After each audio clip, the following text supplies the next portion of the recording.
ஹalleluya, good morning. எழுந்துட்டீங்களா? இயேசு கிறிஸ்துவின் வார்த்தைகளை கேட்க நமக்கு ஞானத்தை கொடுக்கிற நம்முடைய வாழ்க்கை முறையையே மெருகேற்றுகிற, நம்முடைய வாழ்க்கை நோக்கத்தை உணர்த்துகிற அவருடைய திவ்யமான வார்த்தைகள் நமக்கு எவ்வளவோ அனுதினமும் நாம நடக்க வேண்டிய வழியை காண்பித்து அவருடைய நாமத்தை மகிமைப்படுத்துகிற வாழ்க்கையை வாழ வசனம் நமக்கு எவ்வளவோ தேவை. வாங்க ஒரு சிறிய ஜெபத்தோடு வார்த்தையை தியானிப்போம். பரிசுத்தரே, உமக்கு நன்றி ஆண்டவரே. வார்த்தைகள் புத்தி இல்லாதவர்களுக்கு புத்தியை கொடுக்கிறது, ஞானமற்றவர்களுக்கு ஞானத்தை கொடுக்கிறது, பலவீனர்களை பலப்படுத்துகிறது என்று நம்புகிறோம் அப்பா. இன்னொரு முறை எங்களோடு பேசும்படிக்கு கிறிஸ்துவின் நாமத்தில் ஜெபிக்கிறோம் நல்ல பிதாவே, ஆமென். எப்படி இருக்கிறீங்க? வாழ்க்கையில எதையாவது சாதிக்கிறீங்களா? நன்மைகளை பார்க்கிறீங்களா? உங்க வருமானம் அதிகரிக்குதா? உங்க பிரச்சனைகள் தீர்கிறதா? நீங்க நினைக்கிறதை செய்ய முடிகிறதா? நம்மில் அநேக முறை நாம எப்ப பார்த்தாலும் இருக்கிற பலவீனங்களை கணக்கு பார்த்து உட்கார்ந்து விடுகிறோம், அல்லது இருக்கிற தடைகளை பார்த்து சோர்ந்து போகிறோம், சூழ்நிலையை பார்த்து கலங்கி போகிறோமே தவிர நமக்குள்ள இருக்கிற சாமர்த்தியத்தை உணராம இருக்கிறோங்க. ஆண்டவர் யாரையும் கூட எதுக்கும் உதவாதவங்களா செய்யலங்க. ஒவ்வொருவரையும் அவர் ஒரு விசேஷமான நோக்கத்தோடு செய்தார். ஒருவேளை மற்றவங்களுக்கு இருக்கிறது உங்களுக்கு இல்லாம இருக்கலாம், அல்லது எல்லா விஷயத்திலையும் சாமர்த்தியம் இல்லாம இருக்கலாம். ஆனா உங்களுக்குள்ள ஏதோ ஒரு விசேஷம் இருக்கு. நீங்க ஏதோ ஒரு விஷயத்துல திறமை இருக்கு, அதுல நீங்க தேறினவங்க, நீங்க சாதிக்க முடியும்.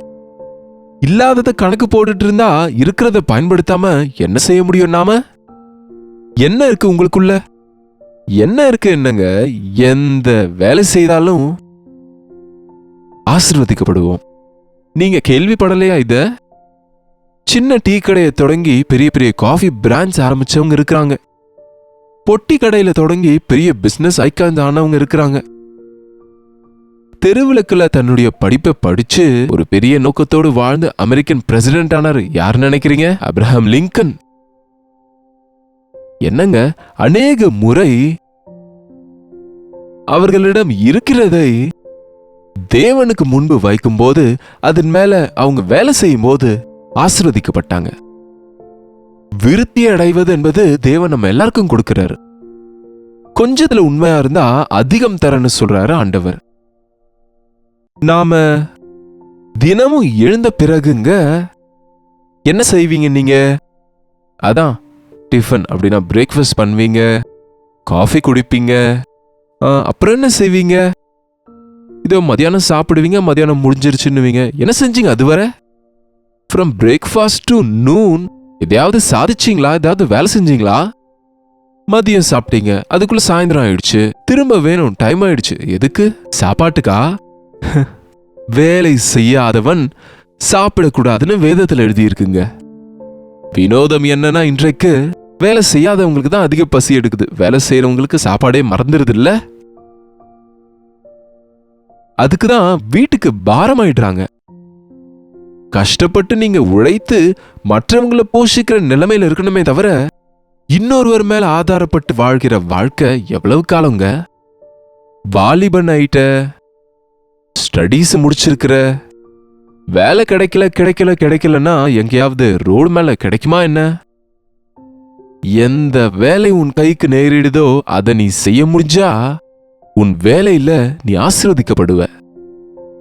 பிரசங்கியின் புஸ்தகத்துல மகா ஞானியாகிய சாலமோன் சொல்றாரு பாருங்க. திருப்பிக் கொள்ளுங்க உங்க வேதத்தை. பிரசங்கியின் புத்தகம் 9வது அதிகாரம் 10ஆம் வசனம்.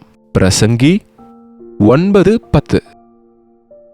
செய்யும்படி உன் கைக்கு நேரிடுகிறது எதுவோ அதை உன் பலத்தோடே செய்.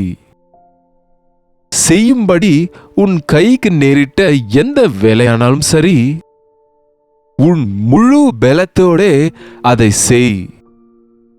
ஒரு வேலையில உண்மையா இருக்கிறவங்க திறமையுள்ளவங்களா இருப்பாங்க. சின்ன வேலையா பெரிய வேலையா என்பதில்லை. ஒரு நபர் ஒரு சின்ன வேலையை உண்மையா செய்ய முடிஞ்சா பெரிய வேலையை செய்ய முடியும்.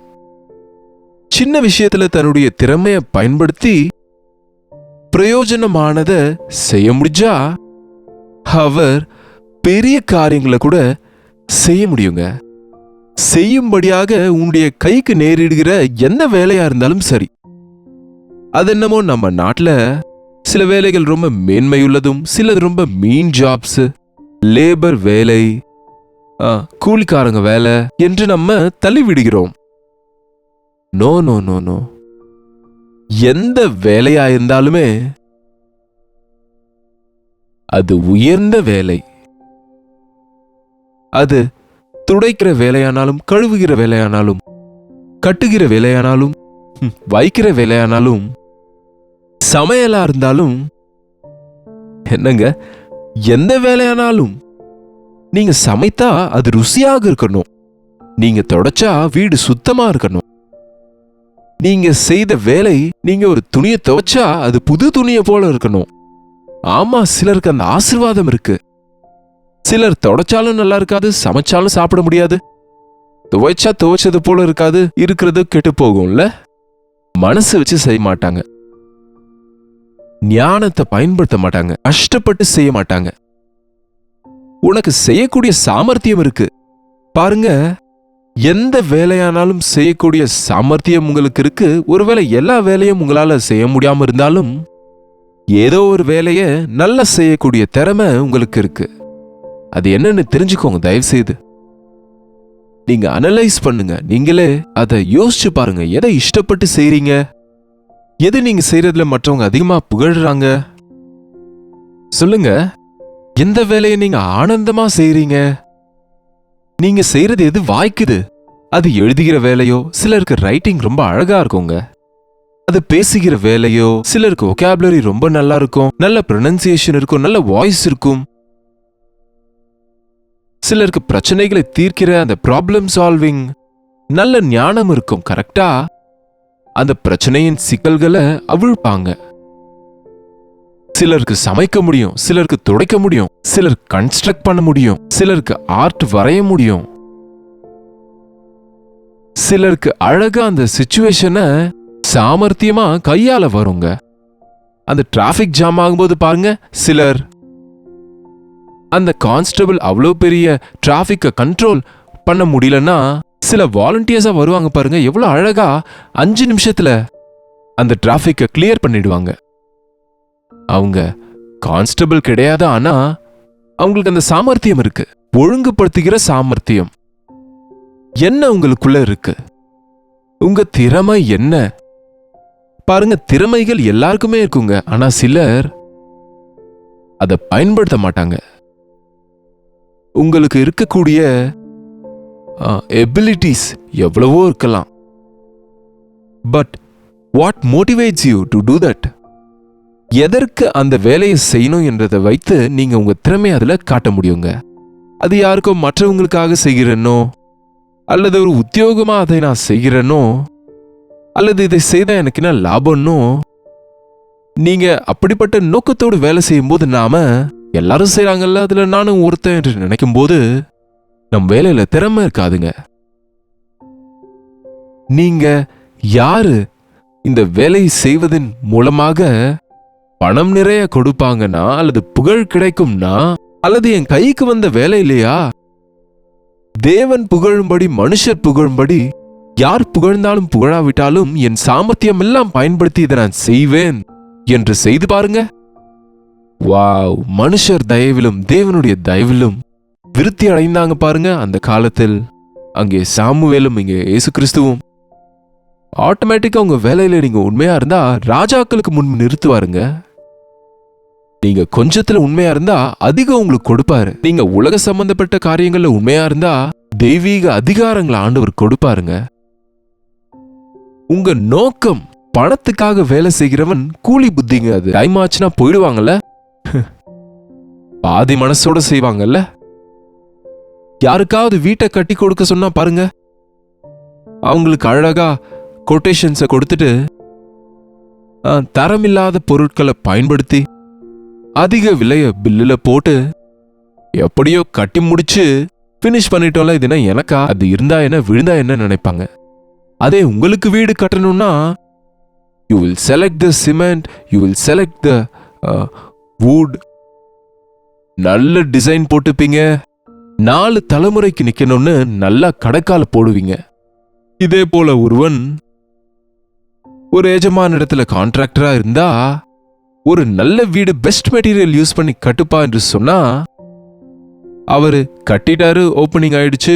ஓப்பனிங்ல அந்த எஜமான் இவர் எனக்கு 100 வீடு கட்டி கொடுத்தாரு, அதுக்கு நன்றியா இந்த ஸ்பெஷல் வீட இந்த பில்டருக்கு கொடுக்கறேன்னு சொன்னாரு. அந்த பில்டர் கலங்கி போய் அழுகிறாரு.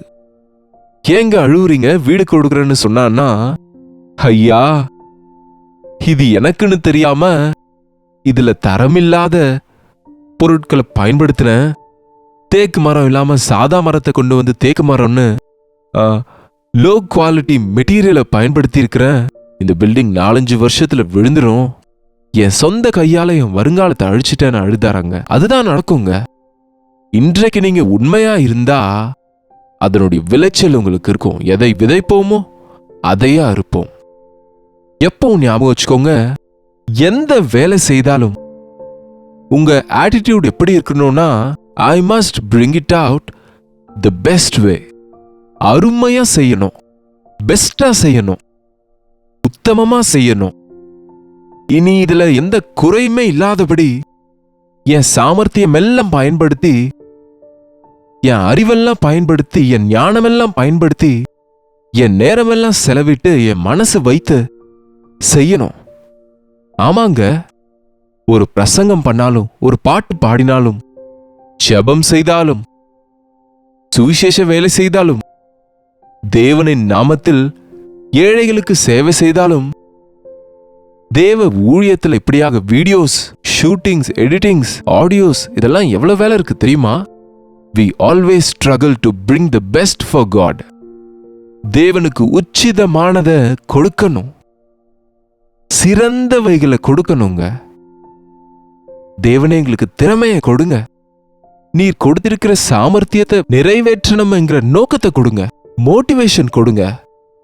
நாங்கள் செய்கிறது தேவனுக்காக செய்கிறோம், பரிபூரணமாய் செய்கிறோம் என்கிற ஆட்டிடியூட், அந்த மனோபாவத்தோடு முழு மனதோடு செய்ய உதவி செய்யுங்கன்னு கேட்டா, அது ஊழியமாக இருக்கட்டும், அது குடும்பமாக இருக்கட்டும், வேலையாக இருக்கட்டும், அது வியாபாரமாக இருக்கட்டும், எந்த ப்ரொஃபஷனா இருந்தாலும்,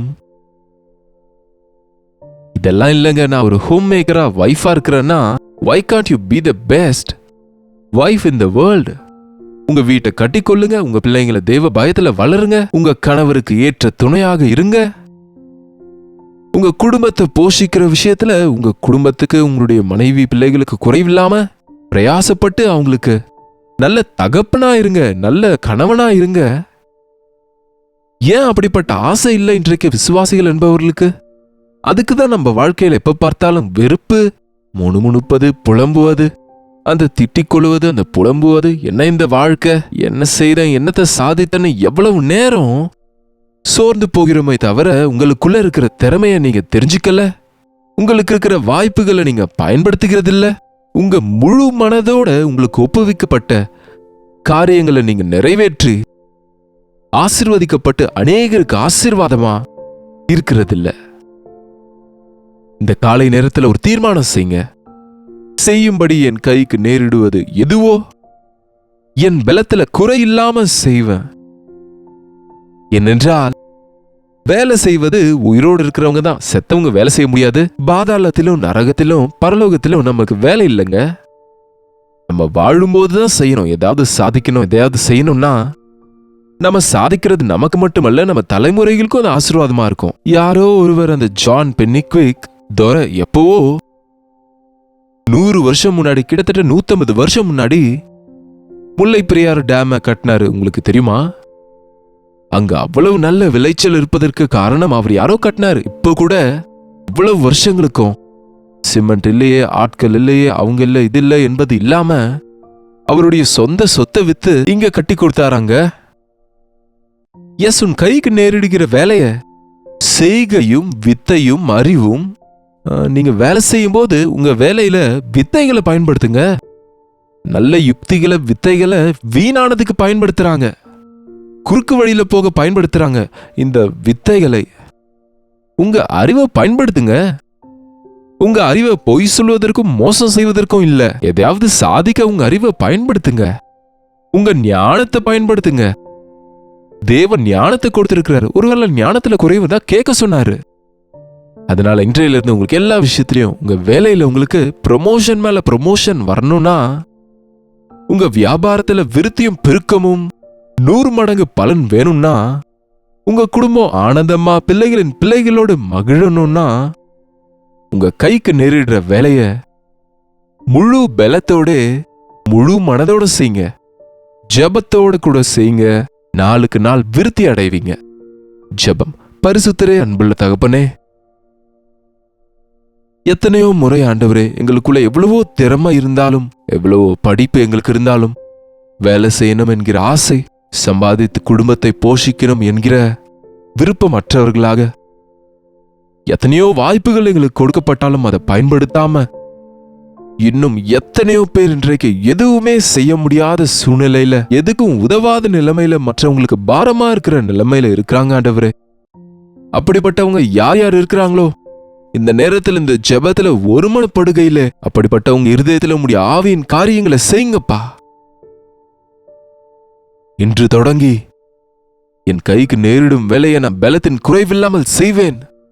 என் தேவனுடைய உதவியோடு செய்வேன், அவருடைய ஞானத்தோடு செய்வேன் என்று ஒரு தீர்மானம் செய்வதற்கு, அன்றைக்கு ஈசாக்கு விதை விதைத்து 100 மடங்கு பலனை பெற்றது போல நாங்களும் எங்களுடைய விதையை விதைத்து பிரயாசப்பட்டு ஜெபித்து சந்தோஷத்தோடு அறுவடை செய்கிற ஆசீர்வாதங்களை பெற்றுக்கொள்ள உதவி செய்யும்படிக்கு இயேசு கிறிஸ்துவின் நாமத்தில் ஜெபிக்கிறோம் நல்ல பிதாவே, ஆமென். பிதாவாகிய தேவனுடைய அன்பும் குமாரனாகிய இயேசு கிறிஸ்துவின் கிருபையும் பரிசுத்த ஆவியானவருடைய அந்யோன்யமும் ஐக்கியமும் கூடி வந்திருக்கிற நாம் அனைவருக்கும் எப்பொழுதும் சதா காலமும் துணையா இருப்பதாக, ஆமென். தேவனுக்கு ஸ்தோத்திரம். உங்களுடைய ஜெப விண்ணப்பங்களுக்கும் பாரங்களுக்கும் பிரைஸ் ரிப்போர்ட்ஸ் கொண்டீங்க 8939801234 என்ற நம்பருக்கு ஒரு டெக்ஸ்ட் அல்லது வாய்ஸ் மெசேஜ் மூலமாக எங்களுக்கு நீங்க வாட்ஸ்அப் பண்ணுங்க. அந்த மெசேஜஸ்லாம் நாங்க பார்க்கிறோம், உங்களுக்காக ஜெபிக்கிறோம். நீங்களும் ஜெபம் பண்ணுங்க. டாக்டர் ஜே பால் யூடியூப் சேனல் சப்ஸ்கிரைப் பண்ணுங்க, லைக் பண்ணவும் ஷேர் பண்ணவும் மறக்காதீங்க. கர்த்தருக்கு சித்தமானால் நாளைக்கும் இதே அனுதின தியான நிகழ்ச்சியில் கர்த்தருடைய வார்த்தையோடு உங்களை சந்திக்கிற அதுவரை கர்த்தருடைய கிருபை உங்களுக்கு துணையா இருப்பதாக.